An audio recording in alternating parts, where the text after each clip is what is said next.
ఆ వెలుగును మనం ధరించుకోవాలి. వెలుగు అంటే మనం జీవముతో ఉండటం.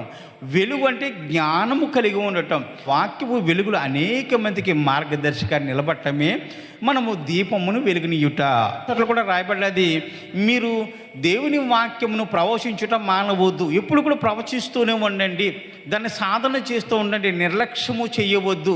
సేవ చేసే బిడ్డలందరికీ కూడా దేవుడు చెప్తూ ఉన్నాడు, మీరు ఎప్పుడు కూడా సాధన చేస్తూ ఆ వాక్యం గురించి అనేక మందికి బోధించడానికి సిద్ధంగా ఉండండి. ఆ వాక్యం అని వెలుగు మీరు మీ మనస్సును వెలిగిన తర్వాత, మీ ఆత్మలు వెలిగిన తర్వాత, దీపమును వెలిగించి తీసుకెళ్ళి కొంచెం కింద పెట్టిన రీతిగా మీరు వెలిగించబడిన ఆత్మలు కలిగిన వారే దాన్ని ఇంట్లో దాచేసుకుని ఎవరికి ఉపయోగపడిన మనుషులుగా మీరు జీవించొద్దు.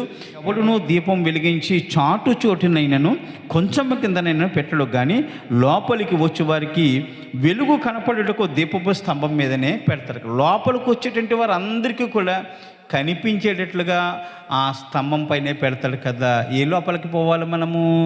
దేవుని రాజ్యంలోనికి పోవటానికి ఆ మార్గం అక్కడ మనకు చూపించడానికి ఈ వెలుగు వారికి ఉపయోగపడాలి. యేసు ప్రభు వారు ఒక ఉపమానాన్ని చెప్పారు. 3 వ్యక్తుల్ని ఒక యజమానుడు పిలిచాడు. మొదటి వాడికి 5 తలాంతులు ఇచ్చాడు, రెండో వాడికి 2 తలాంతులు ఇచ్చాడు, మూడో వాడికి 1 తలాంతే ఇచ్చాడు. ఈ తలాంతు నీకు ఇస్తున్నాను, దీన్ని తీసుకుని మరి ఏం చేస్తావో చెయ్యి అని నేను దూర ప్రాంతం వెళ్తున్నాను, వచ్చిన తర్వాత నేను లెక్క అడుగుతాను చెప్పి మరి అతను వెళ్ళాడట.